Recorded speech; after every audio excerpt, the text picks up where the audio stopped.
제발 살려주세요. 걷기도 힘든 개가 설산을. 밝혀진 누리의 비밀.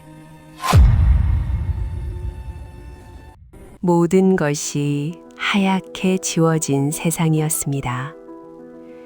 가상의 행정구역인 북부 산악지대, 북명리의 겨울은 인간의 사정 따위는 아랑곳하지 않는다는 듯 무자비한 위용을 뽐내고 있었습니다. 하늘과 땅의 경계가 무너진 듯 쏟아지는 폭설은 시야를 가리는 것을 넘어 세상의 모든 소리마저 집어삼키고 있었습니다. 첩첩산중, 인가라고는 찾아볼 수 없는 이 고립된 설산의 중턱에 낡은 산장 하나가 위태롭게 버티고 서 있었습니다. 세상의 속도에 적응하지 못했거나 혹은 그 속도를 거부한 채 스스로 유배를 택한 이들이 머무는 곳. 그곳에 70을 넘긴 노인 박옹이 살고 있었습니다. 산장의 내부는 바깥의 흉포한 눈보라와는 달리 고요하고 아늑했습니다. 오래된 벽난로에서 타닥거리는 장작 소리가 유일한 대화였고, 벽에 걸린 낡은 괴종시계의 태엽 돌아가는 소리가 이 공간의 심장 박동처럼 규칙적으로 울려 퍼졌습니다. 박옹은 낡은 안락의자에 깊숙이 몸을 파묻은 채 빛바랜 고서 한 권을 무릎에 올려두고 있었습니다. 그의 발치에는 누런 털을 가진 늙은 개 한 마리가 턱을 괴고 엎드려 있었습니다. 이름은 누리. 박옹이 세상과 담을 쌓고 지내온 지난 10여 년의 세월 동안 유일하게 그의 곁을 지켜온 가족이자 친구였습니다.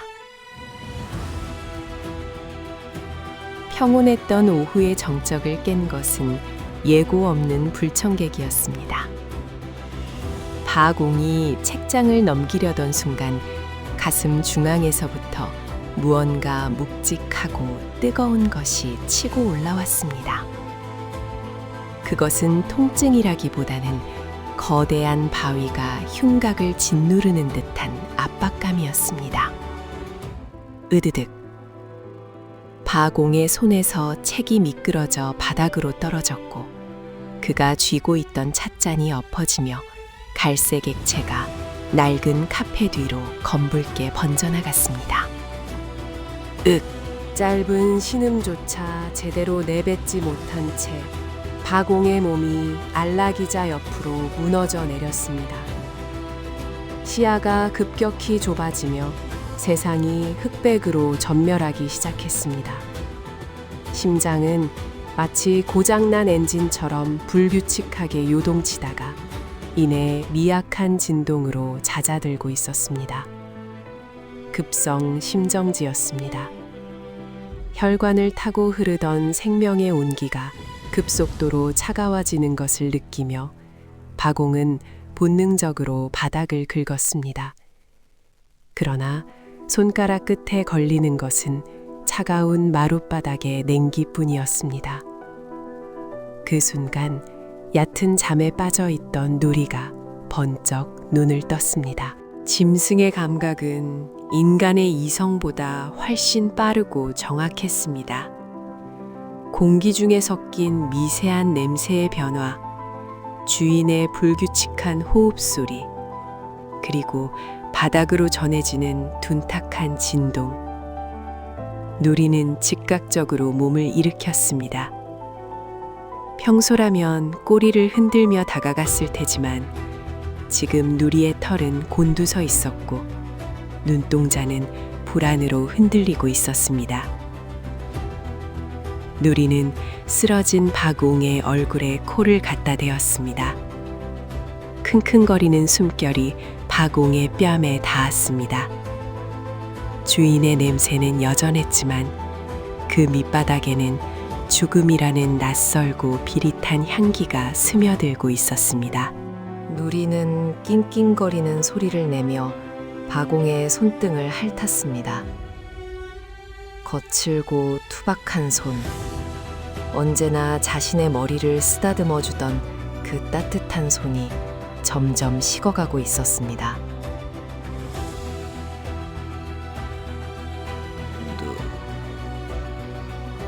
리아.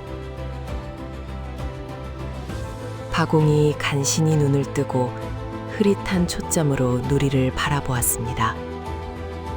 입술이 파르르 떨렸지만 목소리는 공기 중으로 흩어질 듯 미약했습니다. 박옹은 자신의 죽음을 직감했습니다. 평생을 고독하게 살아왔기에 혼자 가는 길은 두렵지 않았습니다. 하지만 그의 흐려지는 의식 속에 단 하나 가시처럼 걸리는 것이 있었습니다. 바로 이 늙고 병든 개였습니다. 자신이 떠나고 나면 이 첩첩산중의 눈 구덩이 속에서 굶어 죽거나 얼어 죽을 것이 뻔한 녀석. 박옹의 눈가에 고인 눈물이 주름진 뺨을 타고 흘러내렸습니다. 가라, 여기 있으면 죽는다. 박옹은 마음속으로 외쳤지만 입 밖으로 나온 것은 거친 숨소리뿐이었습니다. 그는 마지막 힘을 짜내어 손을 들어 올렸습니다. 문 쪽을 가리키려 했으나 손은 힘없이 바닥으로 툭 떨어졌습니다. 누리는 주인의 의도를 이해하지 못했습니다. 아니, 이해했더라도 따를 수 없었을 것입니다. 개에게 주인은 우주 그 자체였고 주인이 쓰러진 자리는 곧 자신이 지켜야 할 성역이었습니다.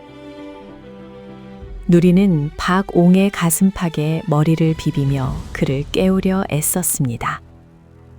지저도 보고 앞발로 어깨를 툭툭 쳐보기도 했습니다. 하지만 굳게 닫힌 박옹의 눈은 다시 떠지지 않았습니다. 그때였습니다. 누리의 본능 깊은 곳에서 어떤 경종이 울렸습니다. 이대로 있으면 주인은 영영 일어나지 못할 것이라는 설명할 수 없는 확신이었습니다. 누리는 고개를 들어 굳게 닫힌 현관문을 바라보았습니다. 밖에서는 짐승의 울음소리 같은 바람소리가 윙윙거리고 있었습니다. 누리는 문으로 달려갔습니다. 그리고 앞발로 문을 긁기 시작했습니다. 끽, 끽. 나무 문을 긁는 날카로운 소리가 산장 안에 울려 퍼졌습니다. 누리는 뒤를 돌아 박옹을 한번 쳐다보고는 다시 문을 긁었습니다. 평소 박옹이 열어주지 않으면 절대 나갈 수 없었던 문이었습니다. 하지만 지금은 기다릴 수 없었습니다. 누리는 이빨로 문고리를 물어뜯을 듯이 잡아당겼습니다. 잇몸에서 피가 배어나왔지만 멈추지 않았습니다. 낡은 문고리가 덜그럭거렸습니다. 누리는 온몸에 체중을 실어 문을 밀어붙였습니다. 쾅! 거센 바람과 함께 문이 열렸습니다. 순식간에 들이닥친 눈보라가 산장 안의 온기를 앗아갔습니다. 누리는 열린 문 틈으로 보이는 하얀 세상을 응시했습니다. 살을 애는 듯한 냉기가 코 속으로 밀려 들어왔습니다. 두려움이 엄습했습니다. 이 늙은 개에게 산장 밖은 미지의 공포였습니다. 게다가 밖은 이미 어둠이 내려앉기 시작한 늦은 오후였습니다. 하지만 누리는 다시 고개를 돌려 쓰러진 박옹을 보았습니다. 미동도 없는 주인의 모습. 누리의 머릿속에 수년 전의 기억이 스치고 지나갔습니다. 비가 억수같이 쏟아지던 어느 여름날이었습니다. 뒷다리 하나가 으스러진 채 도로변 배수로에 처박혀 죽어가던 자신을 발견한 것은 지나가던 박옹이었습니다. 사람들에게 매질을 당해 뼈가 부러지고 살점이 떨어져 나간 채 버려졌던 누리에게 박옹은 처음으로 따뜻한 손길을 내밀어준 사람이었습니다. 그는 더러운 흙탕물 속에 주저앉아 누리를 품에 안고 산길을 내려갔습니다. 며칠 밤낮을 지극정성으로 간호하며 죽음의 문턱에서 자신을 끌어올려준 사람. 그가 바로 바공이었습니다. 개는 은혜를 잊지 않는다고 했던가요? 누리의 뇌리에 박힌 그날의 기억은 본능보다 강한 의지가 되었습니다. 살려야 한다. 짐승의 단순하고도 명료한 사고회로 속에 단 하나의 명령어가 입력되었습니다. 누리는 짖었습니다. 허공을 향해, 아니 저 멀리 어딘가에 있을 누군가를 향해 길고 슬픈 울음소리를 토해냈습니다. 아우. 그리고 누리는 눈보라 속으로 몸을 던졌습니다. 첫 발을 내디디는 순간 눈은 누리의 가슴팍까지 차올랐습니다. 내 발이 푹푹 빠지는 깊은 눈길이었습니다. 차가움은 통증이 되어 발바닥을 찔러왔습니다. 누리는 뒷다리를 절뚝거렸습니다. 과거의 학대로 인해 인대가 끊어지고 뼈가 어긋난 오른쪽 뒷다리는 평지에서도 제대로 뛰기 힘든 상태였습니다. 하물며 이 험준한 설산, 무릎까지 쌓인 눈밭을 헤치고 나가는 것은 고문에 가까운 고통이었습니다. 하지만 누리는 멈추지 않았습니다. 한 번도 가본 적 없는 길, 어디로 가야 할지도 모르는 막막한 상황이었지만 누리의 코끝은 희미하게 남아있는 사람의 냄새가 나는 쪽을 향하고 있었습니다. 그것은 산 아래 마을에서 가끔 불어오는 바람 냄새였고, 바공이 가끔 장을 보러 나갈 때 묻혀오던 세상의 냄새였습니다. 10km.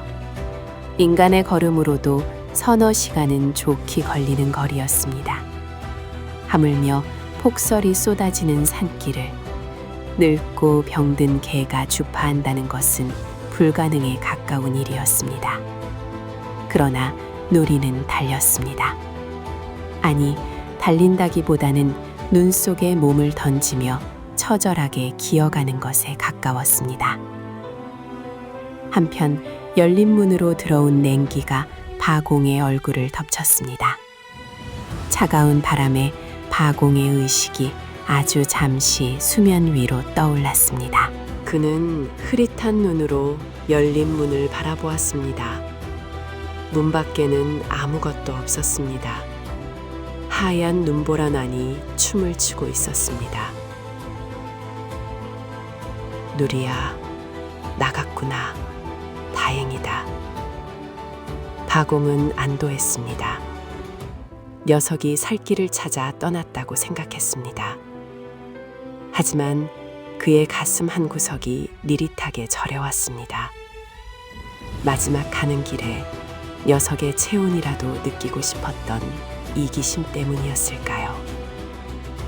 바공은 씁쓸한 미소를 지으려 애쓰며 눈을 감았습니다. 그의 의식은 점점 더 깊은 심연으로 가라앉고 있었지만 귀가에는 환청처럼 누리의 짖는 소리가 들리는 듯했습니다. 산 중턱, 누리는 사투를 벌이고 있었습니다. 칼날 같은 바람이 누리의 털 사이를 파고들어 살갗을 찢는 듯했습니다. 눈썹과 수염에는 하얗게 성에가 끼었고 숨을 쉴 때마다 폐부가 얼어붙는 것 같았습니다. 절뚝거리는 뒷다리는 이미 감각이 없었습니다. 고통이 한계치를 넘어서자 오히려 마비가 찾아온 것입니다. 비탈길에서 미끄러져 수미터를 굴러 떨어지기도 했습니다.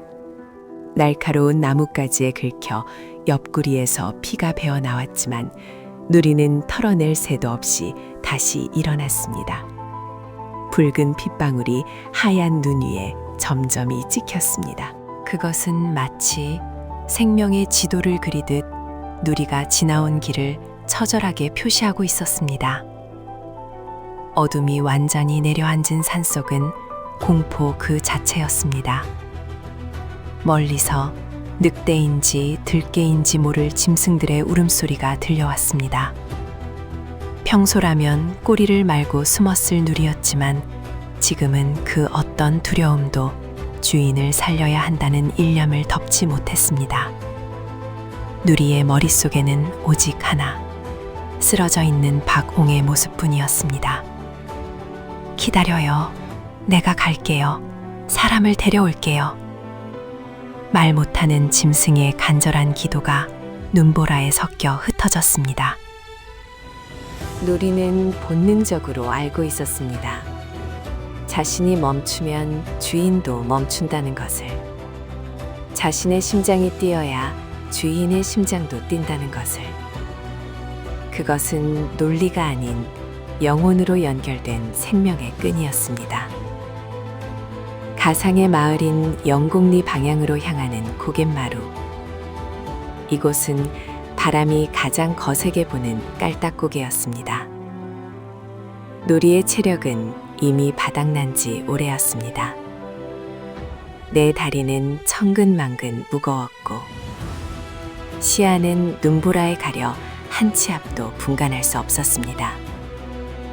턱까지 차오르는 거친 숨소리가 쇳소리처럼 변해갔습니다. 털썩. 누리가 눈밭에 쓰러졌습니다. 더 이상 다리가 움직이지 않았습니다.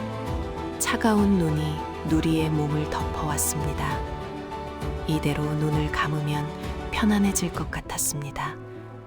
따뜻한 난로가 박옹의 무릎 위, 그 포근했던 기억이 주마등처럼 스쳐 지나갔습니다. 하지만 그때 바람소리 사이로 희미한 환청이 들렸습니다. 누리야, 이리 온. 박옹의 목소리였습니다. 처음 만났던 날 비를 맞으며 떨고 있던 자신을 부르던 그 따뜻한 목소리. 누리는 번쩍 눈을 떴습니다. 아직은 아니었습니다. 아직 끝낼 수 없었습니다.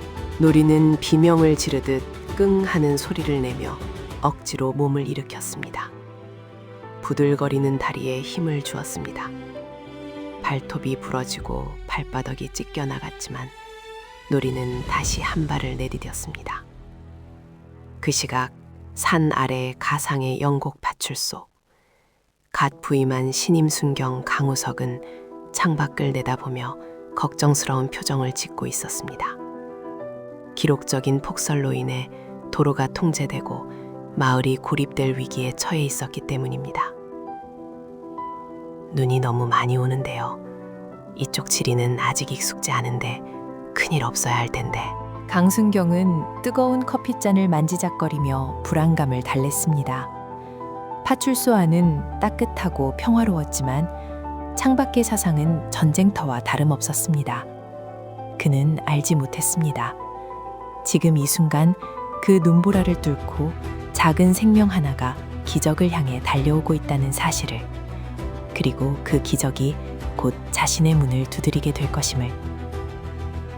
누리는 다시 달리기 시작했습니다. 이제는 뛰는 것인지 바람에 떠밀려 가는 것인지조차 알 수 없었습니다. 하지만 누리의 눈동자만은 어둠 속에서도 형형하게 빛나고 있었습니다. 저 멀리 산 아래 아주 작게 반짝이는 불빛 하나가 보였기 때문입니다. 그것은 희망이었습니다. 누리는 그 작은 불빛을 향해 자신의 남은 생명을 전부 태우며 질주했습니다. 산장에 홀로 남겨진 박옹의 손가락이 미세하게 움직였습니다. 마치 누리의 간절한 외침이 닿기라도 한 것처럼. 차갑게 식어가는 방안. 그러나 그곳에는 아직 꺼지지 않은 생명의 불씨가 아주 작게 하지만 끈질기게 타오르고 있었습니다. 밤의 장막이 설산을 완전히 집어삼키자 세상은 칠흑 같은 어둠과 창백한 눈보라만이 뒤엉킨 혼돈의 도가니로 변했습니다. 북명리의 깊은 골짜기를 휘감아 도는 바람은 마치 굶주린 짐승들의 울음소리처럼 괴기스럽게 울부짖었습니다. 그 소리는 산장 안에 홀로 남겨진 박옹의 희미해지는 의식 속으로도 집요하게 파고들었습니다. 바공의 체온은 서서히 그러나 확실하게 떨어지고 있었습니다. 벽난로의 장작은 이미 붉은 기운을 잃고 회색채로 변해가고 있었고 방 안의 공기마저 차갑게 식어 입김이 서릴 정도였습니다. 바공은 몽롱한 정신 속에서 기이한 환각을 보았습니다. 천장에서 하얀 눈송이가 흩날리는가 싶더니 이내 먼저 세상을 떠난 아내의 따뜻했던 미소가 허공에 그려졌습니다. 그녀가 손짓하고 있었습니다. 이제 그만 무거운 짐을 내려놓고 편히 쉬라고 따뜻한 양지 바른 곳으로 오라고 속삭이는 듯 했습니다.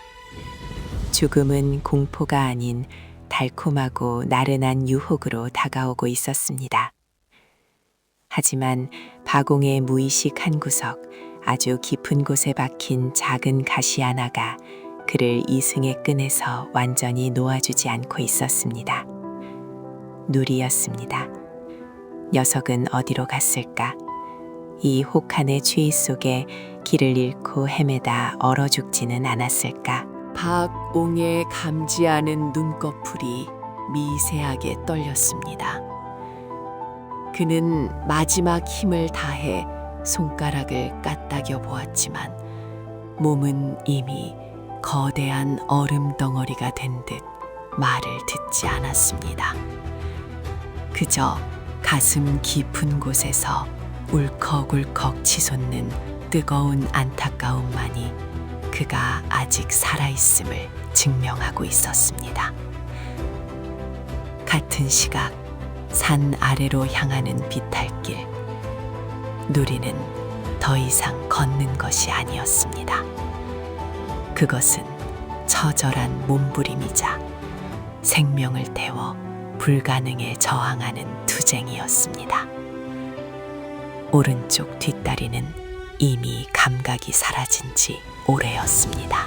과거 학대의 흔적으로 기형적으로 굳어버린 관절은 이 무자비한 설산의 행군을 견뎌내기엔 역부족이었습니다. 한 걸음을 뗄 때마다 끊어진 인대 주위의 근육이 비명을 질렀고 날카로운 얼음 조각들이 발바닥에 굳은 살을 찢고 들어가 생사를 파헤쳤습니다. 누리가 지나간 자리에는 붉은 선혈이 점점이 이어지며 눈보라 속에서도 지워지지 않는 생명의 궤적을 그리고 있었습니다. 누리는 수십 번도 더 넘어졌습니다. 눈구덩이에 처박혀 숨을 헐떡일 때마다 차가운 눈이 콧구멍을 막아 질식할 것 같은 공포가 엄습했습니다. 그때마다 누리를 다시 일으켜 세운 것은 따뜻한 난로가의 기억이 아니었습니다. 쓰러진 주인의 멈춰가는 심장 소리, 그 불안하고 위태로운 박동이 환청처럼 귓가에 맴돌았기 때문입니다. 일어나야 해. 자면 안 돼.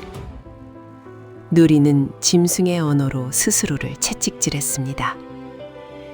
눈꺼풀에 매달린 고드름이 시야를 가렸지만 누리는 고개를 세차게 흔들어 떨쳐냈습니다. 저 멀리, 아주 멀리서 희미한 빛이 어른거리고 있었습니다. 그것은 별빛도 달빛도 아니었습니다. 인간들이 만들어낸 인공의 빛, 가상의 행정구역인 연곡리 마을의 가로등 불빛이었습니다. 그 불빛을 본 순간 누리의 목구멍에서 끄르륵거리는 낮은 신음이 터져 나왔습니다. 희망이었습니다. 하지만 그 희망은 너무나 멀고 아득해 보였습니다. 고갯마루를 넘어 내리막길로 접어들자 바람은 조금 잦아들었지만 대신 쌓인 눈의 깊이가 문제였습니다. 사람의 허리춤까지 차오른 눈은 늙고 병든 개에게는 거대한 성벽과도 같았습니다. 누리는 헤엄치듯 눈을 헤치고 나아갔습니다. 온몸의 털이 젖어 얼어붙으면서 갑옷처럼 무거워졌습니다. 체력은 바닥을 드러냈고 심장은 터질 듯이 요동치며 갈비뼈를 때려댔습니다. 그때 누리의 앞을 가로막은 것은 꽁꽁 얼어붙은 계곡이었습니다. 평소라면 훌쩍 뛰어넘었을 작은 개울이었지만 지금의 누리에게는 낭떠러지와 다름없었습니다. 미끄러운 얼음판 위에 발을 딛는 순간 힘이 빠진 뒷다리가 헛돌며 누리의 몸이 바닥으로 곤두박질 쳤습니다. 깨갱. 외마디 기명과 함께 누리의 턱이 얼음판에 강하게 부딪혔습니다. 입안이 터져 비릿한 피맛이 목구멍으로 넘어갔습니다. 정신이 아득해졌습니다. 차가운 얼음의 냉기가 백가죽을 타고 심장까지 전해져 왔습니다. 이대로 눈을 감으면 고통은 사라질 것입니다. 더 이상 춥지도 아프지도 않을 것입니다. 누리의 눈동자가 서서히 풀려가고 있었습니다. 하지만 그 순간 바람결에 실려온 냄새가 누리의 코끝을 스쳤습니다. 장작 타는 냄새, 밥 짓는 냄새, 사람의 냄새였습니다. 누리는 번쩍 눈을 떴습니다. 여기서 멈추면 박옹은 영원히 차가운 바닥에서 일어나지 못할 것입니다. 자신을 품에 안고 흙탕길을 내려오던 그 따뜻한 품을 다시는 느낄 수 없을 것입니다. 누리는 앞발톱을 세워 얼음바닥을 긁었습니다. 으드득, 으드득. 발톱이 부러지고 피가 솟구쳤지만 멈추지 않았습니다. 뒷다리를 질질 끌며 턱으로 눈을 밀어내며 누리는 기어코 계곡을 건너 마을 어귀에 도달했습니다. 가상의 연곡 파출소 안은 고요했습니다. 낡은 석유난로 위에서 주전자가 보글보글 끓고 있었고 라디오에서는 폭설로 인한 도로 통제 뉴스가 흘러나오고 있었습니다. 신임 순경 강우석은 창가에 기대어 하염없이 내리는 눈을 바라보며 깊은 한숨을 내쉬었습니다. 이런 날씨에 무슨 일이 생기면 꼼짝없이 고립인데 그는 불안한 마음에 무전기를 만지작거렸습니다. 도시에서 근무하다 자원하여 내려온 이 한적한 시골 파출소는 평소엔 취객들의 주정이나 처리하는 것이 일과의 전부였지만 오늘 같은 날은 달랐습니다. 대자연의 위압감 앞에서 인간의 치안 시스템이라는 것이 얼마나 보잘것없는지 뼈저리게 느끼게 되는 밤이었습니다. 그때였습니다. 파출소의 유리문 밖에서 둔탁한 소리가 들렸습니다. 쿵. 강우석은 고개를 돌려 문 쪽을 바라보았습니다. 바람에 나뭇가지가 부러져 부딪힌 소리겠거니 생각했습니다. 하지만 소리는 한 번으로 그치지 않았습니다. 쿵. 글쩍글쩍. 무언가가 문을 긁고 있었습니다. 강우석의 미간이 좁혀졌습니다. 이 밤중에 이 폭설 속에 파출소를 찾아올 사람이 있을 리 만무했습니다. 혹시 멧돼지 같은 산짐승이 내려온 것은 아닌지 덜컥 겁이 났습니다. 그는 허리춤에 테이저건에 손을 올린 채 조심스럽게 현관으로 다가갔습니다. 누구십니까? 대답 대신 낑낑거리는 쇳소리가 들려왔습니다.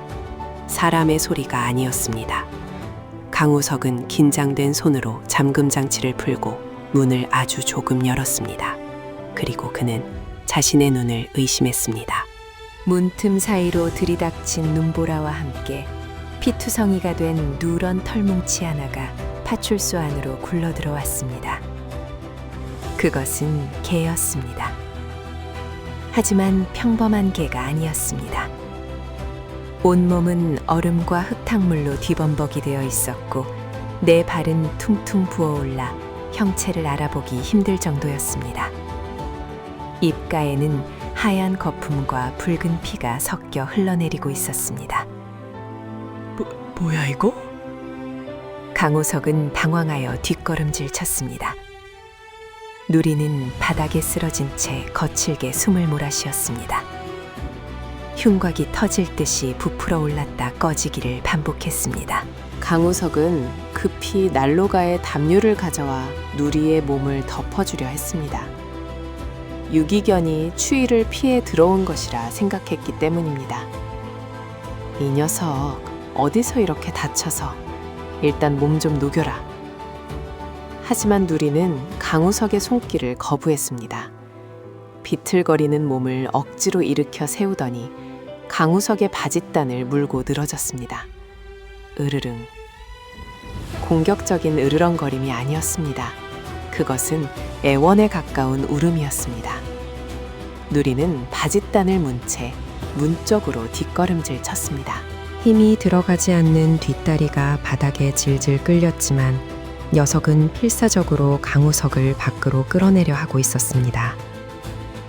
왜 이래? 놔! 밖은 위험해! 강우석이 다리를 빼내려 하자 누리는 더욱 세게 물고 놓지 않았습니다.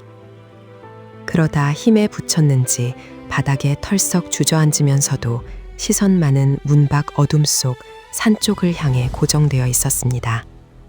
그리고 짖었습니다. 멍, 멍, 멍.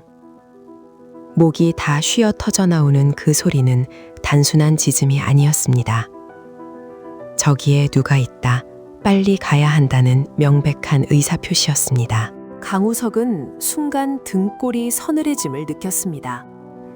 그는 경찰이 되기 전 구조견 훈련소에서 봉사활동을 했던 경험이 있었습니다. 지금 이 개의 눈빛은 단순히 배가 고프거나 추워서 보채는 눈빛이 아니었습니다. 무언가 절박한 목적을 가진 눈, 생명을 담보로 한 구조 신호였습니다. 강우석은 누리의 목을 자세히 살폈습니다. 털 속에 파묻혀 보이지 않던 낡은 가죽 목줄이 눈에 들어왔습니다. 목줄에는 닳고 다른 인식표가 달려 있었지만 글씨는 거의 지워져 알아볼 수 없었습니다. 하지만 확실한 것은 주인이 있는 개라는 점이었습니다. 너 주인한테 무슨 일 생겼니? 강우석의 물음에 누리가 반응했습니다. 꼬리를 아주 미세하게 흔들며 다시 한번 문 쪽을 향해 고개를 돌리고 짖었습니다. 그리고는 피투성이가 된 앞발로 문을 긁어댔습니다. 강우석의 머릿속에서 퍼즐이 맞춰지기 시작했습니다. 이 깊은 산골, 인적 드문 곳에서 개를 키울 만한 집은 몇 군데 되지 않았습니다. 게다가 이 폭설 속에 개 혼자 여기까지 내려왔다는 것은 주인이 꼼짝 못할 상황에 처했다는 뜻이었습니다. 가장 유력한 곳은 산 중턱에 있는 외딴 산장, 박옹의 거처였습니다. 설마 박 영감님 댁인가? 강우석이 혼잣말처럼 중얼거리자 누리가 기다렸다는 듯이 크게 짖으며 제자리에서 뱅글 돌았습니다. 맞다는 신호였습니다. 강우석은 심장이 쿵 내려앉는 것 같았습니다. 박옹은 고령인데다 지병이 있다는 이야기를 마을 이장에게 얼핏 들은 적이 있었습니다. 이 날씨에 그 산속에서 혼자 쓰러졌다면 시간이 없었습니다. 강우석은 즉시 무전기를 들었습니다. 여기는 영국 파출소 강우석 순경, 본서 응답하랍니다. 북명리 산장 쪽에 응급 상황 발생 추정. 현재 폭설로 차량 진입 불가. 도보로 이동하여 확인하겠습니다. 지원 요청합니다. 치직거리는 무전기 너머로 당황한 본서의 목소리가 들려왔지만 강우석은 길게 설명할 틈이 없었습니다. 그는 외투를 챙겨 입고 구급낭과 랜턴을 챙겼습니다. 그리고 벽에 걸린 낡은 체인을 챙겨 들었습니다. 가자, 네가 앞장서. 강우석이 문을 열자 바닥에 늘어져 있던 누리가 기적처럼 벌 일어났습니다. 방금 전까지 숨도 제대로 쉬지 못하던 녀석이 어디서 그런 힘이 솟아났는지 총알처럼 문 밖으로 뛰쳐나갔습니다. 하지만 몇 발자국 못 가서 비틀거리며 쓰러질 듯 휘청거렸습니다. 강우석은 급히 뛰어가 누리를 안아올리려 했습니다. 안 돼! 넌 여기 있어! 내가 갈게! 그러나 누리는 강우석의 품을 빠져나가며 거부했습니다. 자신이 가지 않으면 길을 찾을 수 없다는 것을 아는 듯 했습니다. 눈 더 큰 산길은 지형지물이 모두 사라져 아무리 그 지역에 오래 산 사람이라도 길을 잃기 십상이었습니다. 오직 누리의 코와 기억만이 유일한 나침반이었습니다. 누리는 절뚝거리는 다리로 눈밭을 헤치며 앞서 나갔습니다. 뒤를 돌아보며 강우석이 따라오는지 확인하고 다시 몇 걸음을 떼고 또 확인했습니다. 그 모습은 마치 나를 믿고 따라오세요. 제발 늦지 않게 와주세요. 라고 말하는 듯 했습니다.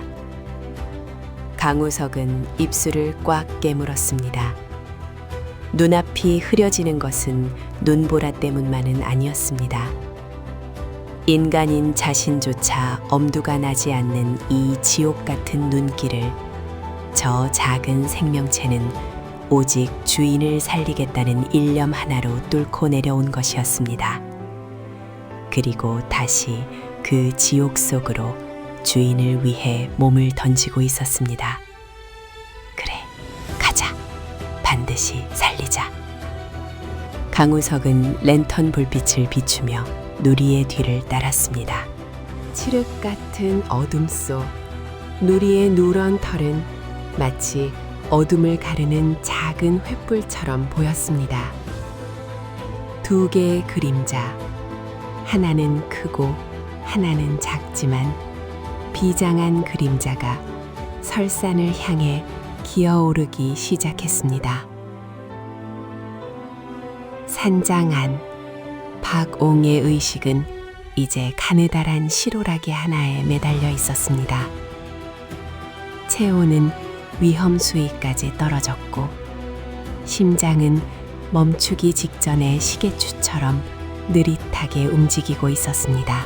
마치 누리가 돌아오면 쓰다듬어 주겠다는 듯이 산장의 벽시계 소리가 째깍째깍 죽음의 카운트다운을 알리며 고요한 방안을 채우고 있었습니다. 하지만 산 아래에서부터 아주 작지만 분명한 희망의 발소리가 눈을 밟으며 다가오고 있었습니다. 뽀드득, 뽀드득. 그것은 죽음을 밀어내는 생명의 소리였고 기적을 부르는 간절한 질주였습니다. 가상의 풍명리 야산, 그 칠흑 같은 어둠 속으로 두 개의 생명이 걸어 들어갔습니다. 하늘은 구멍이라도 뚫린 듯 거대한 눈덩어리를 쏟아부었고 땅은 이미 하얀 무덤처럼 변해 그 어떤 길의 흔적도 허락하지 않았습니다. 앞서가는 것은 피투성이가 된 네 발로 눈밭을 헤치는 늙은 개 누리였고 그 뒤를 따르는 것은 거친 숨을 몰아쉬며 랜턴 불빛 하나에 의지한 신임 순경 강우석이었습니다. 우석은 산을 오르는 내내 경외감과 공포를 동시에 느꼈습니다. 젊고 건장한 성인 남성인 자신조차 한 걸음을 뗄 때마다 허벅지가 터질 듯한 고통을 느끼는 이 험한 산길을 저 작고 병든 짐승은 어떻게 내려왔단 말인가. 그리고 지금 또다시 어떻게 올라가고 있는 것인가. 우석의 부츠가 무릎까지 쌓인 눈 속에 처박힐 때마다 그는 몸의 중심을 잃고 휘청거렸습니다. 차가운 눈이 옷깃 사이로 파고들어 살을 저미는 듯했고 입김은 나오자마자 얼어붙어 수염에 고드름으로 매달렸습니다. 랜턴의 노란 불빛이 앞서가는 누리의 등을 비췄습니다. 누리의 걸음은 온전치 않았습니다. 오른쪽 뒷다리는 거의 쓰지 못한 채 질질 끌려가고 있었고 나머지 세 다리마저 힘이 빠져 수시로 눈 속에 고꾸라졌습니다. 그때마다 우석은 숨이 턱 막혔습니다. 누리야, 조금만 쉬었다 가자. 내가 안고 갈게. 우석이 소리쳤지만 바람 소리에 묻혀 흩어졌습니다. 누리는 멈추지 않았습니다. 쓰러지면 다시 일어났고 미끄러지면 발톱을 세워 기어 올랐습니다. 녀석은 알고 있었습니다. 자신이 멈추는 순간 저 위 산장에 홀로 남겨진 주인의 시간도 영원히 멈춰버린다는 것을. 그것은 훈련된 구조견의 의무감이 아니었습니다. 그것은 논리나 이성으로는 설명할 수 없는 영혼 깊은 곳에 각인된 절대적인 사랑의 명령이었습니다. 산 충턱을 넘어설 무렵 눈보라는 더욱 거세져 한치 앞을 분간할 수 없게 되었습니다. 우석은 방향 감각을 상실했습니다. 사방이 똑같은 하얀색 절벽과 검은 나무들 뿐이었습니다. 여기가 길인지 낭떠러지인지조차 알 수 없는 상황에서 오직 누리의 꼬리만이 유일한 이정표였습니다. 누리는 가끔 멈춰서서 코를 눈속에 박고 킁킁거렸습니다. 자신이 내려올 때 흘렸던 빗자국, 그 비릿한 냄새를 찾아 길을 확인하는 것이었습니다. 자신의 고통이 남긴 흔적을 되짚어 생명의 길을 찾는 그 처절한 몸짓에 우석은 울컥 목이 메어 왔습니다. 힘내라, 제발 힘내라. 우석은 주문을 외우듯 중얼거리며 누리의 뒤를 따랐습니다. 얼마나 걸었을까? 시간의 감각조차 마비될 즈음 누리가 갑자기 멈춰섰습니다. 그리고 어둠 속의 허공을 향해 길게 짖었습니다. 멍! 멍! 우석이 랜턴을 들어 그곳을 비췄습니다. 눈보라 사이로 희미하게 오두막의 윤곽이 드러났습니다. 마치 유령선처럼 눈 속에 파묻힌 낡은 산장이었습니다. 안도감보다는 서늘한 공포가 먼저 엄습했습니다. 산장의 문은 활짝 열려 있었고 그 안으로 눈이 들이치고 있었습니다. 불빛 하나 없는 그곳은 죽음처럼 고요했습니다. 박영감님, 우석은 소리치며 산장으로 뛰어들어갔습니다. 누리는 이미 안으로 들어가 쓰러진 바공의 곁에 엎드려 있었습니다. 산장 안은 바깥과 다를 바 없이 차가웠습니다. 벽난로의 불은 꺼진 지 오래였고 바닥에 쓰러진 바공의 몸 위에는 얇게 눈이 쌓여 있었습니다. 우석은 급히 바공에게 다가가 목에 손을 댔습니다. 차가웠습니다. 얼음장처럼 차가운 피부의 감촉에 우석의 심장이 덜컥 내려앉았습니다. 맥박이 잡히지 않았습니다. 안 돼, 안 됩니다. 영감님. 우석은 즉시 바공의 흉부를 압박하기 시작했습니다. 두꺼운 겨울옷 위로 깍지 낀 손을 올리고 온 체중을 실어 눌렀습니다. 하나, 둘, 셋, 넷. 우석의 입에서 거친 기합 소리가 터져 나왔습니다. 고요한 산장에 흉골이 눌리는 둔탁한 소리와 우석의 숨소리만이 가득 찼습니다. 누리는 짖지 않았습니다. 방해하면 안 된다는 것을 아는 것처럼 그저 바공의 차가운 손에 자신의 혀로 끊임없이 핥고 있었습니다. 따뜻한 침으로 자신의 체온으로 주인의 언손을 녹이려는 눈물겨운 몸부림이었습니다. 누리의 눈에서는 닭똥 같은 눈물이 흘러내려 바공의 손등을 적셨습니다. 제발, 제발 돌아오세요. 우석은 포기하지 않았습니다. 1분, 2분, 3분. 영겁 같은 시간이 흘렀습니다. 우석의 이마에서 땀이 비 오듯 쏟아졌습니다. 팔의 근육이 경련을 일으켰지만 멈출 수 없었습니다. 그때였습니다. 우석의 손끝에서 미약한 진동이 느껴졌습니다. 굴럭. 바공의 입에서 막혔던 숨이 터져 나왔습니다. 아주 작은 기침 소리였지만 그 소리는 산장 안의 죽음의 공기를 단숨에 깨뜨렸습니다. 멈췄던 심장이 다시 미약하게 남아 뛰기 시작했습니다. 살았다. 살았어. 우석은 다급히 무전기를 들었습니다. 손이 떨려 버튼을 제대로 누르기도 힘들었습니다. 여기는 북명리 산장. 환자 호흡 돌아왔습니다. 하지만 저체온증이 심각합니다. 헬기는 불가능합니까? 스노모빌이라도 빨리 지원 바랍니다. 위급합니다. 무전기 너머로 지원팀이 출발했다는 다급한 응답이 들려왔습니다. 우석은 그제야 안도의 한숨을 내쉬며 바닥에 주저앉았습니다. 그리고 박옹을 바라보았습니다. 박옹의 눈꺼풀이 파르르 떨리더니 아주 천천히 떠졌습니다. 흐릿한 초점이 허공을 헤매다 자신의 손을 핥고 있는 누리에게 멈췄습니다. 누리야. 모기 소리만 한 목소리였지만 누리에게는 천둥 소리보다 크게 들렸을 것입니다. 누리는 꼬리를 미친 듯이 흔들며 박옹의 가슴팍에 얼굴을 비볐습니다. 낑낑거리는 울음소리가 산장을 가득 채웠습니다. 그것은 기쁨의 환호성이자 지옥을 건너온 생존자의 안도감이었습니다. 박옹의 거친 손이 아주 느리게 움직여 누리의 머리 위에 얹어졌습니다. 다녀왔구나, 내 새끼.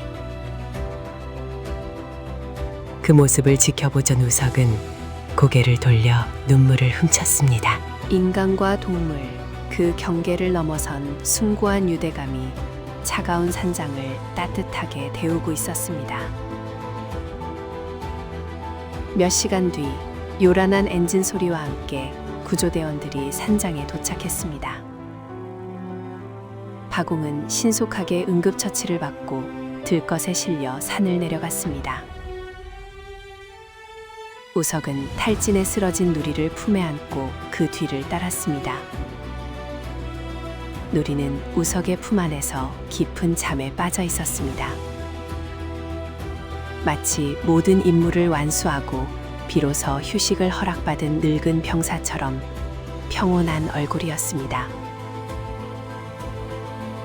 사건은 다음 날 아침 뉴스에 보도되며 세간의 큰 주목을 받았습니다. 주인을 구한 충견이라는 타이틀로 사람들의 심금을 울렸습니다. 하지만 진짜 충격적인 사실은 박옹과 누리가 이송된 병원에서 밝혀졌습니다.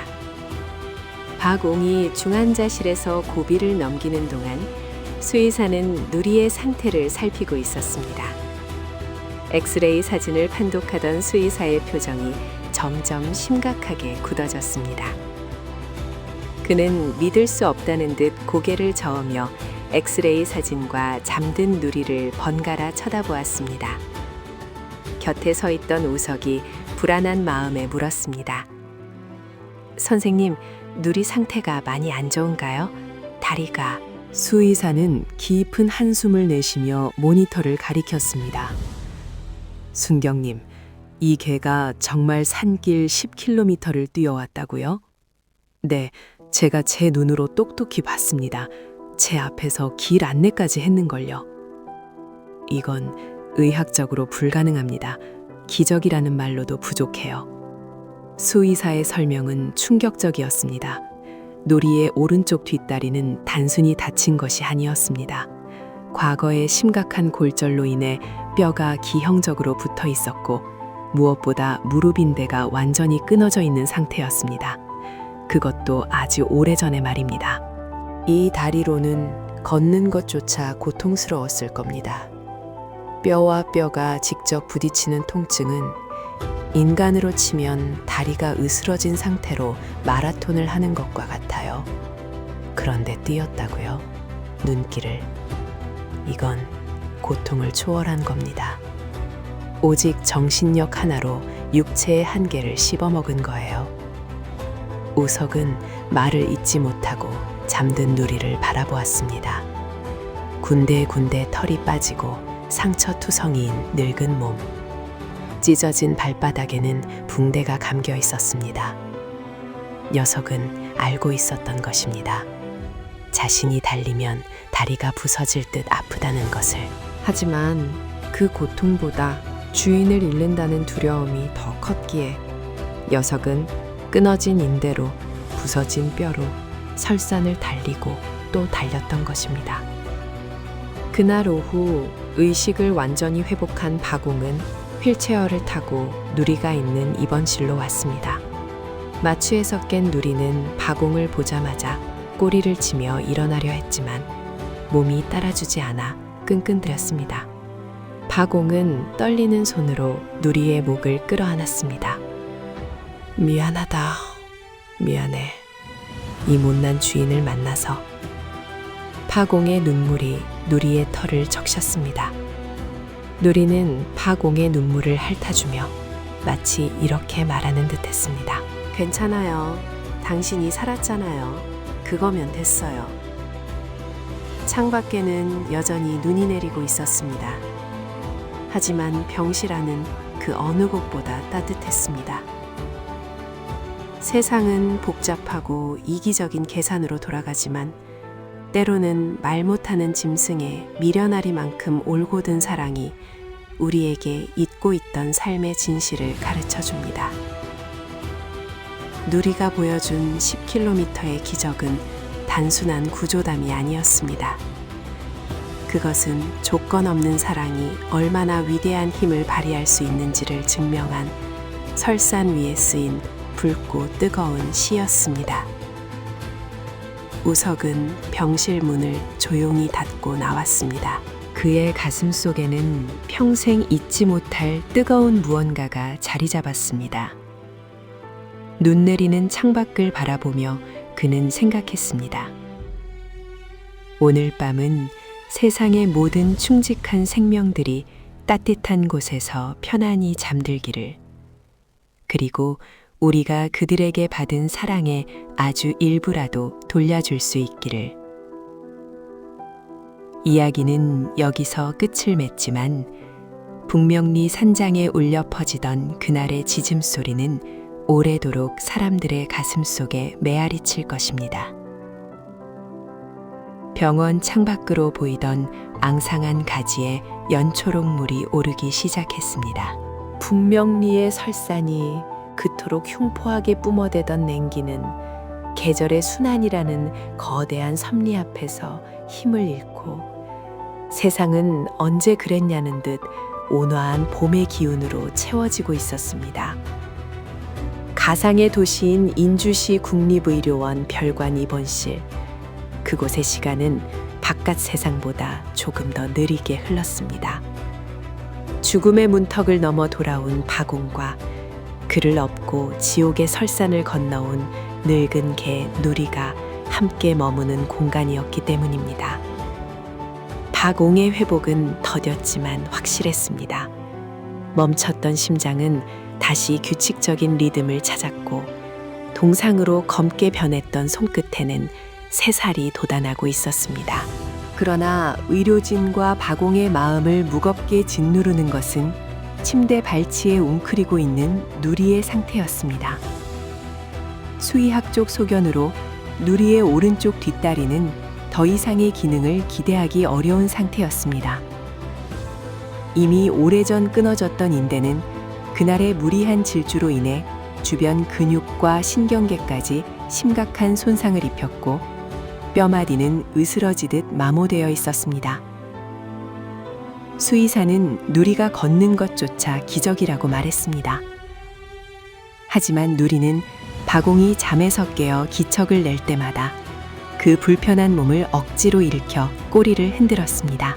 고통을 참아내며 주인을 안심시키려는 그 눈물겨운 의지는 지켜보는 이들의 가슴을 먹먹하게 만들었습니다. 소문은 담장을 넘고 천리를 가는 법이라 했습니다. 누리의 이야기는 지역 신문을 넘어 방송을 탔고 병원에는 이름 모를 사람들이 보낸 편지와 선물들이 산더미처럼 쌓였습니다. 평생을 세상과 담을 쌓고 살아온 박옹에게 이러한 관심은 낯설고 두려운 것이었지만 한편으로는 얼어붙었던 그의 내면을 녹이는 따스한 햇볕이기도 했습니다. 삐뚤빼뚤한 글씨로 누리야 아프지 마 라고 적힌 초등학생의 편지를 읽으며 박옹은 돋보기 너머로 흐르는 눈물을 주체하지 못했습니다.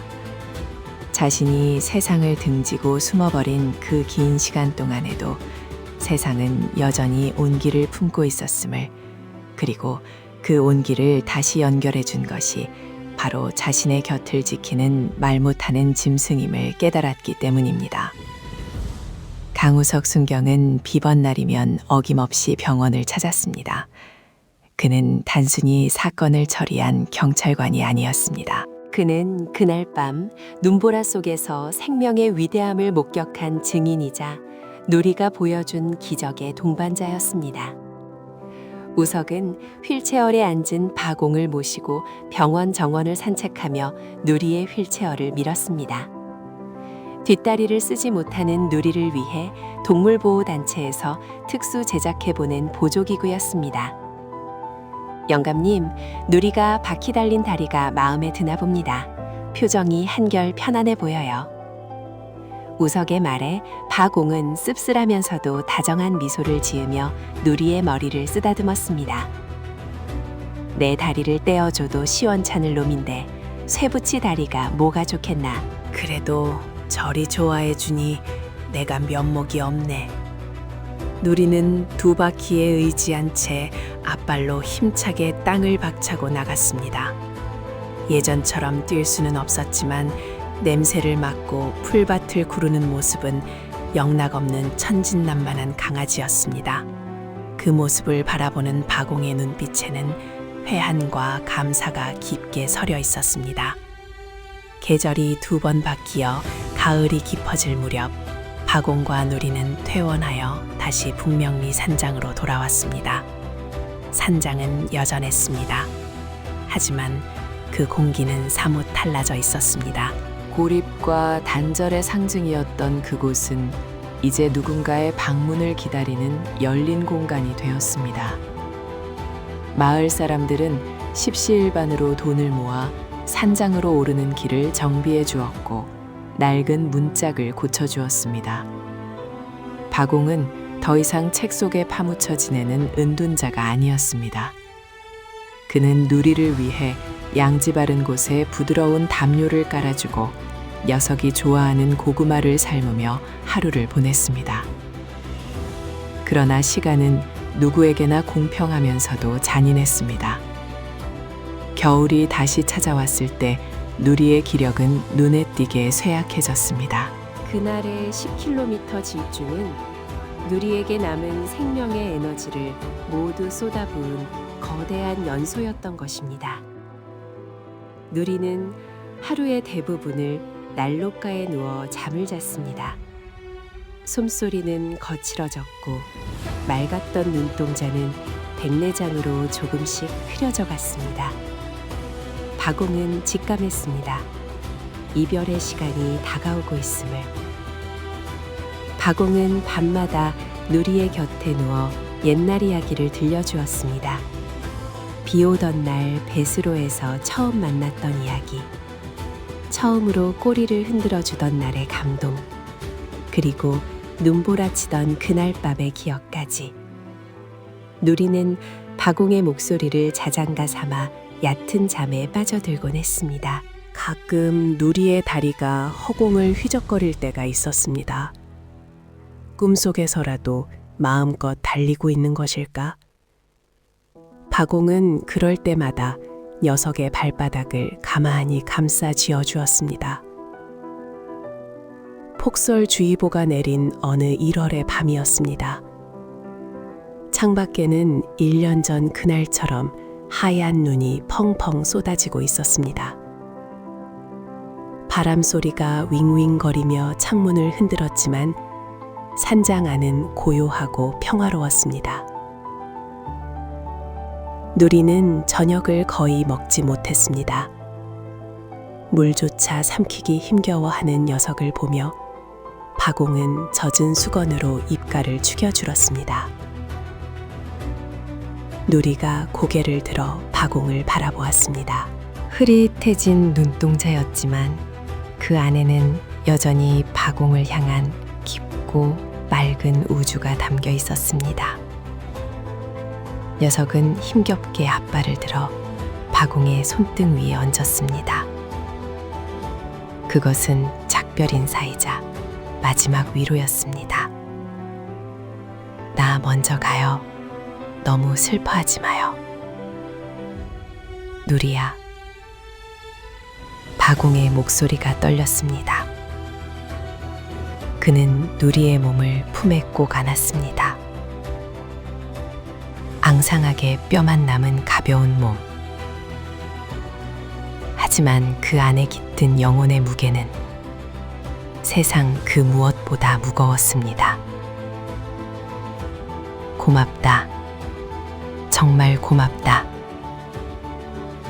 너는 내게 개가 아니었다. 너는 내 친구였고, 내 자식이었고, 내 생명이었다. 네가 10km를 달려 나를 살렸을 때 너는 단순히 내 목숨만 구한 게 아니야. 죽어있던 내 마음에 세상을 향해 닫혀있던 내 영혼을 구한 거야. 바공의 뜨거운 눈물이 누리의 콧잔등 위로 떨어졌습니다. 누리는 아주 느리게 꼬리를 한 번, 두 번 흔들었습니다. 그리고 깊은 숨을 한 번 내쉬더니 서서히 눈을 감았습니다. 규칙적이던 심장 박동이 잦아들고 따뜻했던 체온이 아주 천천히 공기 중으로 흩어졌습니다. 창밖의 눈보라 소리가 잠시 멈춘 듯한 정적 속에서 누리는 가장 편안한 모습으로 긴 여행을 떠났습니다. 바공은 오랫동안 누리를 안고 있었습니다. 슬픔이 파도처럼 밀려왔지만 그 슬픔은 날카롭지 않았습니다. 그것은 묵직하고 장엄한 슬픔이었습니다. 그는 누리의 털을 빗겨주고 가장 좋아하던 장난감을 곁에 놓아주었습니다. 다음 날 아침, 눈은 그쳐 있었습니다. 세상은 눈부시게 하얀 서원으로 변해 있었습니다. 강우석 순경이 비번을 반납하고 산장으로 올라왔습니다. 그는 바공의 연락을 받고 한 걸음에 달려온 참이었습니다. 산장 뒤편 양지바른 언덕에 작은 무덤이 만들어졌습니다. 박옹과 강우석은 묵묵히 흙을 덮고 그 위에 작은 묘비를 세웠습니다. 충견 누리 여기 잠들다. 사랑으로 10km를 달려 생명을 구하고 영원한 별이 되다. 강우석은 거수경례를 울리며 눈시울을 붉혔습니다. 박옹은 무담가에 앉아 하염없이 산 아래를 내려다 보았습니다. 누리가 피투성이가 되어 달려갔던 그 길. 이제는 하얀 눈으로 덮여 아무런 흔적도 남지 않은 그 길을 눈에 담았습니다. 자네 그거 아나? 한참 만에 박옹이 입을 열었습니다. 그의 목소리는 차분하게 가라앉아 있었습니다. 개가 주인보다 먼저 가는 건 주인이 겪을 슬픔을 대신 짊어지고 가기 위해서라고 하더군. 저 녀석은 가는 순간까지도 나를 위해 모든 걸 주고 갔어. 네, 영감님, 누리는 정말 천사였습니다. 이제 내가 갚을 차례지. 녀석이 목숨 걸고 살려놓은 이 목숨 헛되이 쓰지 않으려면 말이야. 남은 생은 저 녀석이 그토록 사랑했던 이 세상을 위해 조금이라도 베풀며 살아야 하지 않겠나. 바공의 눈빛은 더 이상 공허하지 않았습니다. 그곳에는 누리가 남기고 간 사랑의 불씨가 옮겨붙어 은은하지만 꺼지지 않는 빛을 내고 있었습니다. 세월이 흘러 봄이 되자 박옹은 산장을 개방했습니다. 갈 곳 없는 유기견들을 임시로 보호하고 상처 입은 동물들을 돌보는 작은 쉼터를 만든 것입니다. 산장은 주말마다 자원봉사자들과 아이들의 웃음소리로 시끌벅적해졌습니다. 박옹은 아이들에게 누리의 이야기를 들려주었습니다. 다리가 아픈데도 주인을 위해 눈보라를 뚫고 달렸던 용감한 개의 이야기를 아이들은 눈을 반짝이며 이야기를 들었고 고사리 같은 손으로 쉼터의 강아지들을 쓰다듬었습니다. 어느 날 강우석 경장이 된 우석이 산장을 찾았습니다. 그는 늠름한 경찰견 한 마리와 함께였습니다. 영감님, 이 녀석 이름이 뭔지 아십니까? 우석이 쓱 웃으며 경찰견의 머리를 쓰다듬었습니다. 녀석은 용맹하면서도 선한 눈매를 가지고 있었습니다. 글쎄, 똘똘하게 생겼구만. 누리입니다. 누리 2세라고 부르죠. 제가 훈련시킨 녀석인데 이번에 정식으로 구조견 임무를 맡게 됐습니다. 박옹은 놀란 눈으로 경찰견을 바라보았습니다. 녀석이 꼬리를 흔들며 다가와 박옹의 손등을 핥았습니다. 그 까칠하면서도 따뜻한 혀의 감촉. 박옹의 가슴 속에서 뭉클한 무언가가 치솟았습니다. 비록 생김새는 달랐지만 그 눈빛 속에 담긴 순수한 생명력은 떠나간 누리와 꼭 닮아 있었습니다. 그래, 누리야, 반갑다. 아주 훌륭한 이름이구나. 박옹은 경찰견 누리를 껴안았습니다. 바람이 불어와 산장의 풍경을 댕그랑 흔들었습니다. 그 맑은 소리가 마치 하늘에 있는 누리가 보내는 대답처럼 들렸습니다. 이야기는 이렇게 끝을 맺지 않고 이어집니다. 누리의 육신은 흙으로 돌아갔지만 그가 남긴 10km의 기적은 사람들의 마음속에 씨앗이 되어 심어졌습니다.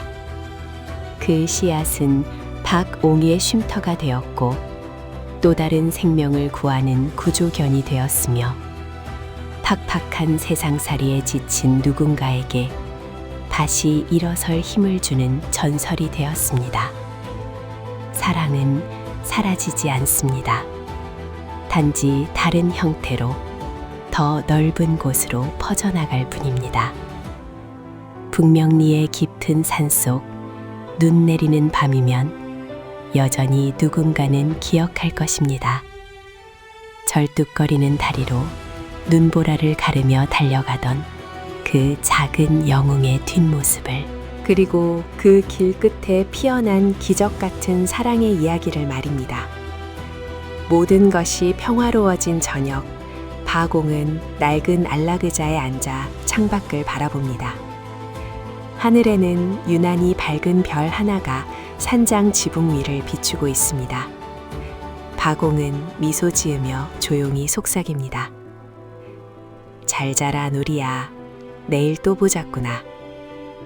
산장의 불이 꺼지고 북명리의 밤은 깊어갑니다. 하지만 그 어둠은 더 이상 차갑지도 외롭지도 않습니다. 그곳에는 언제나 서로를 지키며 달렸던 두 생명의 온기가 영원히 머물고 있기 때문입니다. 시간이라는 것은 참으로 기묘한 속성을 지니고 있어서 어떤 기억은 흐르는 물에 씻겨 내려간 모래성처럼 흔적도 없이 사라지는 반면 어떤 기억은 시간이 지날수록 오히려 그 윤곽이 선명해져 마침내 화석처럼 단단하게 굳어버리곤 합니다. 가상의 행정구역인 북명리에 다시 겨울이 찾아왔습니다. 누리가 떠나고 3번의 겨울이 더 지났지만 북명리의 설산이 뿜어내는 위압적인 냉기는 변함이 없었습니다. 그러나 그 차가운 풍경 속에 자리 잡은 사람들의 마음, 그리고 그 땅이 품고 있는 공기의 질감은 확연히 달라져 있었습니다. 박옹이 운영하는 누리 쉼터는 이제 지역의 명소가 되어 있었습니다. 처음에는 그저 호기심에 혹은 방송을 보고 감동하여 찾아오던 사람들의 발길이 이제는 진정한 치유와 안식을 구하는 이들의 순례로 이어지고 있었습니다. 산장으로 향하는 비탈길은 더 이상 고립된 유배지가 아니었습니다. 사람들은 그 길을 누리의 길이라 불렀습니다. 누군가는 그 길을 걸으며 삶의 무게를 내려놓았고, 누군가는 10km를 피투성이로 달렸던 늙은 개의 고통을 가늠하며 자신의 상처를 위로받았습니다. 박옹의 하루는 새벽 4시에 시작되었습니다. 노인의 잠이란 본래 얕고 짧은 법이라지만 그가 일찍 눈을 뜨는 이유는 따로 있었습니다. 동이 트기 전 푸르스름한 새벽빛이 산장마당을 비칠 때가 누리와 가장 깊게 대화할 수 있는 시간이었기 때문입니다. 그는 털신을 신고 마당 한편에 자리한 누리의 무덤 앞으로 다가갔습니다. 밤새 내린 눈이 소복하게 쌓인 작은 봉분 위를 빗자루로 조심스럽게 쓸어내리며 박옹은 낮은 목소리로 인사를 건넸습니다. 잘 졌느냐? 오늘은 바람이 조금 맵구나. 네가 달렸던 그날 밤보다는 덜하지만 말이다. 박옹의 손길은 투박했지만 그 안에 담긴 정성은 갓난아이를 어루만지는 어머니의 손길보다 섬세했습니다. 그는 무덤가에 앉아 산 아래로 굽이치는 도로를 내려다보았습니다.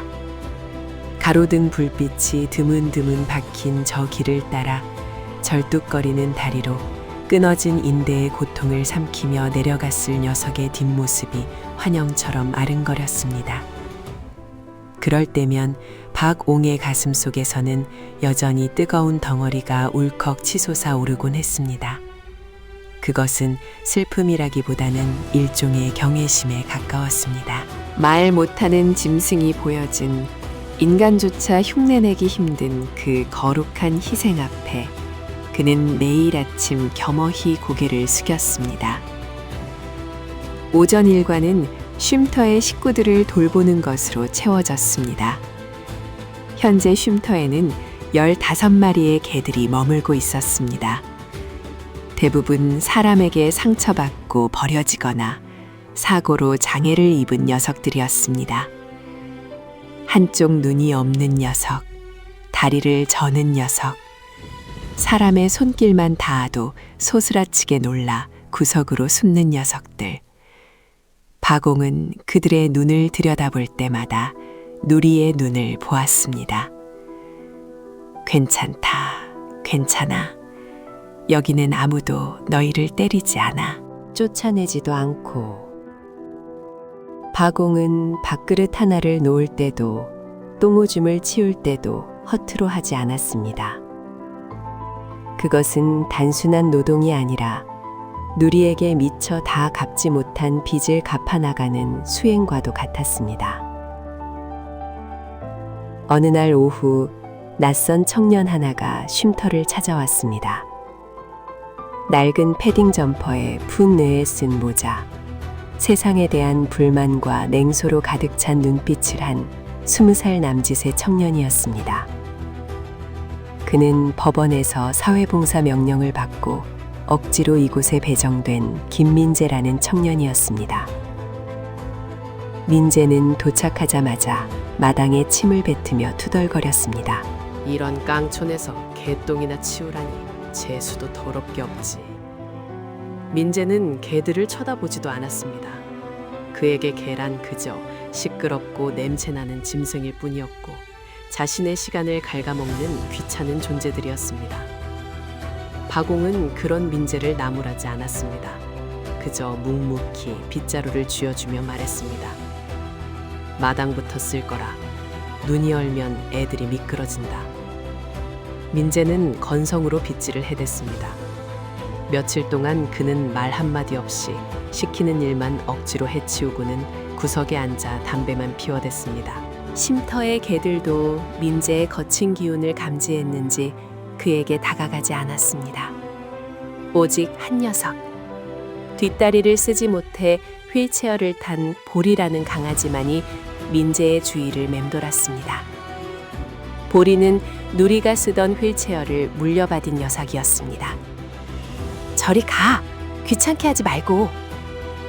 민재가 발을 구르며 위협해도 보리는 꼬리를 치며 민재의 낡은 운동화 끈을 물고 장난을 쳤습니다. 사건은 봉사 마지막 날 폭설이 내리던 저녁에 일어났습니다. 땔감을 가지러 창고에 갔던 박옹이 미끄러운 빙판길에 넘어져 발목을 다친 것입니다. 꼼짝도 할 수 없는 상황에서 쉼터의 난로는 꺼져가고 있었고 갓 태어난 새끼 강아지들은 추위에 떨고 있었습니다. 유일하게 움직일 수 있는 사람은 민재뿐이었습니다. 학생, 미안하지만 저 아래 마을 입구에 가서 등유 좀 받아올 수 있겠나? 전화가 불통이라 이대로면 새끼들이 얼어 죽어. 박옹의 간곡한 부탁에 민재는 짜증 섞인 표정으로 밖을 내다보았습니다. 눈보라는 며칠 전보다 더 거세게 몰아치고 있었습니다. 이 날씨예요? 미쳤어요? 차도 못 다니는데 거길 어떻게 갔다 와요? 부탁하네. 자네밖에 없어. 저 어린 것들이 오늘 밤을 못 넘길 것 같아서 그래. 민재는 거절하고 싶었습니다. 하지만 구석에서 낑낑거리는 새끼 강아지들과 그 곁을 지키며 불안하게 지저대던 어미기의 눈빛이 자꾸만 마음에 걸렸습니다. 그리고 무엇보다 다리를 다쳐 식은땀을 흘리면서도 자신보다 강아지들을 걱정하는 박옹의 모습이 기이하게 다가왔습니다. 아, 진짜 갔다 오면 될 거 아니에요. 민재는 욕지거리를 내뱉으며 패딩 지퍼를 끝까지 올렸습니다. 그리고 빈 기름통을 들고 눈보라 속으로 나섰습니다. 길은 험했습니다. 무릎까지 쌓인 눈은 발을 잡아 끌었고 칼바람은 뺨을 때렸습니다. 민재는 몇 번이나 넘어지고 구르며 후회했습니다. 내가 왜 이 짓을 하고 있나? 그냥 모른 척하고 잠이나 잘걸. 하지만 이상하게도 발길을 돌릴 수는 없었습니다. 마을 입구 주유소까지 왕복 4km. 평소라면 금방 다녀올 거리였지만 눈길 위에서는 천리길처럼 느껴졌습니다. 돌아오는 길 기름통의 무게가 어깨를 짓눌렀습니다. 숨이 턱까지 차오르고 다리가 후들거렸습니다. 그때 민재의 머릿속에 박오미에 주었던 이야기가 스쳐 지나갔습니다. 누리는 10km를 달렸단다. 다리가 부러진 채로, 인대가 끊어진 채로 말이야. 뼈가 으스러지는 고통이었을 텐데 녀석은 한 번도 멈추지 않았어. 민재는 멈춰서서 거친 숨을 몰아쉬었습니다. 고작 이 정도 거리, 멀쩡한 두 다리로 걷는 것도 이렇게 힘들어 죽겠는데 그 늙은 개는 도대체 어떻게 10km를 달렸단 말인가? 다리가 부러진 채로 그게 가능한가? 민재의 시선이 자신의 튼튼한 두 다리로 향했습니다. 그리고 눈앞에 펼쳐진 하얀 설원을 바라보았습니다. 문득 눈보라 사이로 환영처럼 누런 개 한 마리가 절뚝거리지 않고 힘차게 달려가는 모습이 보이는 듯 했습니다. 민재는 헛웃음을 지었습니다. 독한 놈, 미련한 놈. 욕인지 칭찬인지 모를 말을 중얼거리며 민재는 다시 기름통을 고쳐들었습니다. 이상하게도 힘이 솟았습니다. 누군가를 살리기 위해 걷는다는 것, 내 고통이 누군가의 생명이 된다는 것, 난생 처음 느껴보는 묵직한 책임감이 그의 발걸음을 지촉했습니다. 민재가 산장에 도착했을 때 그의 몰골은 눈사람이나 다름없었습니다. 박옹은 눈물 글썽한 눈으로 민재를 맞이했습니다. 고맙네. 정말 고마워. 난로에 불이 붙고 산장 안에 온기가 돌기 시작했습니다. 새끼 강아지들은 서로의 체온에 기대어 새근새근 잠이 들었습니다. 민재는 난로가에 앉아 언손을 녹이며 그 평화로운 풍경을 바라보았습니다. 평생 세상으로부터 쓸모없다는 소리만 듣고 자랐던 그였습니다. 사고뭉치, 문제야, 구제불능. 하지만 오늘 밤 그는 생명을 살려냈습니다. 그의 얼어붙은 마음속 껍질이 탁 하고 깨지는 소리가 들리는 듯 했습니다. 다음 날 아침 강우석 경장이 눈길을 뚫고 산장에 도착했습니다. 그는 박옹의 발목을 치료하고 민재를 태워다 주기로 했습니다. 차에 타기 전 민재는 잠시 머뭇거리더니 박옹에게 다가갔습니다. 저기요, 할아버지. 왜 그러냐? 저 봉사 시간 다 채우긴 했는데 다음에 또 와도 돼요? 그냥 심심해서요. 박옹은 빙그레 웃으며 고개를 끄덕였습니다. 언제든 오거라. 보리가 너를 기다릴 게다. 민재가 차에 오르자 휠체어를 탄 보리가 마당 끝까지 쫓아나와 짖었습니다. 민재는 차창 밖으로 손을 흔들었습니다. 그의 얼굴에는 더 이상 냉소가 남아있지 않았습니다.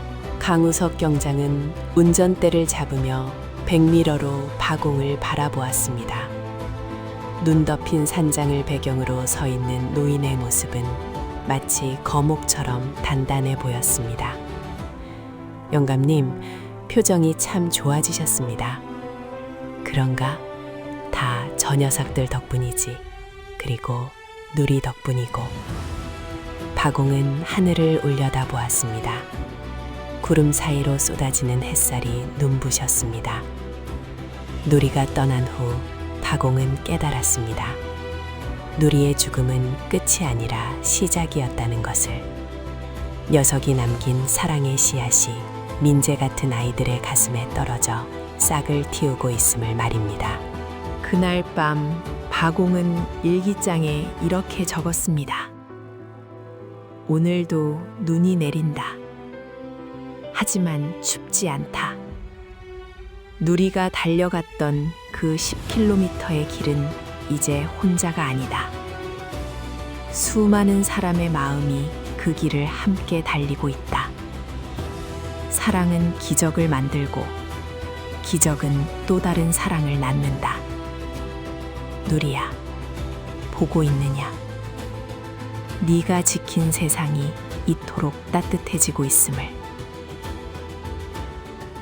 세월은 계속 흘러갈 것입니다. 언젠가 박옹도 누리의 곁으로 떠나는 날이 오겠지요. 하지만 북명리 산장의 이야기는 멈추지 않을 것입니다. 누군가는 전설처럼 전해지는 10km의 기적을 이야기할 것이고, 누군가는 그 이야기 속에서 다시 살아갈 힘을 얻을 것입니다. 가상의 북명리, 그 깊은 산 속에는 눈에 보이지 않는 동상이 하나 서 있습니다. 그 누구보다 빠르고 그 누구보다 용감했던, 세상에서 가장 아름다운 달리기 선수를 기리는 영원한 마음의 동상이. 바람이 불 때마다 산장의 풍경 소리가 댕그랑 댕그랑 울리며 그 존재를 증명하고 있습니다. 눈보라가 휘몰아치는 밤이면 귀를 기울여 보십시오.